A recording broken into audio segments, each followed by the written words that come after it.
So yesterday, last few days, I've noticed the motorcycle had some exhaust leak coming from it. Didn't pay too much mind, and then it got louder and heard some vibration also. I wonder what that is, so I came out and looked.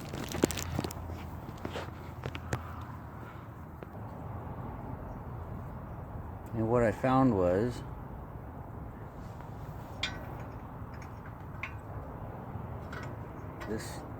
the nuts had come off of the exhaust clamp.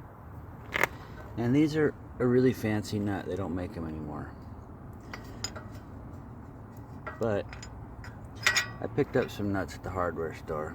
See those nuts over there? They got an Allen end on them, but they're threaded in the middle. And I ordered a couple. It was like $15 for two with shipping and whatnot. And they're always a salvage item. What I got, and we're about to see if I failed or not for temporary. I got these flange nuts. For this to work, it has to fit inside. Oh, it just barely fits inside of there. Should work. Sweet. And I also noticed that the threads are a little gummed up on these studs. So, I don't know. I guess I'll just force them on. So far, I'm getting it on with my finger. But, if anybody has the same problem I got, these engines put out a lot of vibration.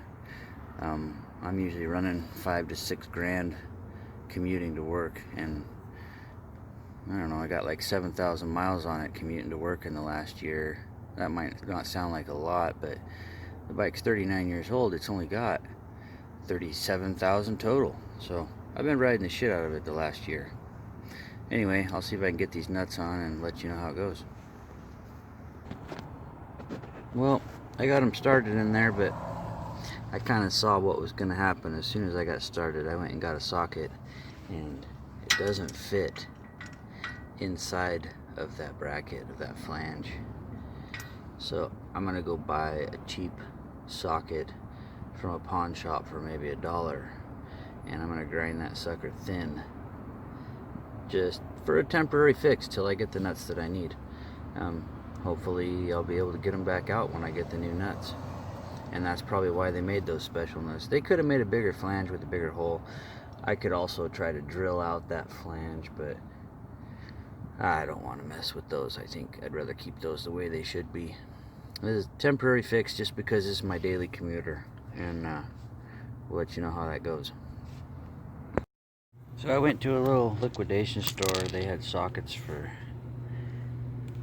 4 for $1, and it just so happens they had one that was a little thinner walled, 13 millimeter.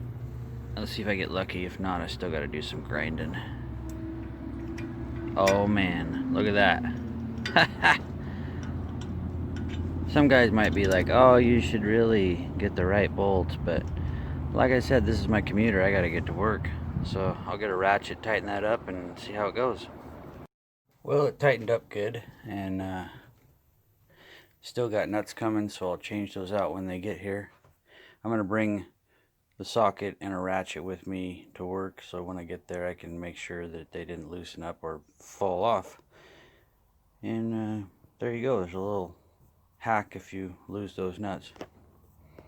If you do need to grind a socket to make that happen, I recommend putting it in the ratchet and just going to town on it with your bench grinder. Just rotate it around until it gets a little thinner. Just keep trying it and trying it with the nuts out of the way. Make sure that the socket goes all the way in. You don't want to be on the end of the nut and strip the end of the nut. Good luck.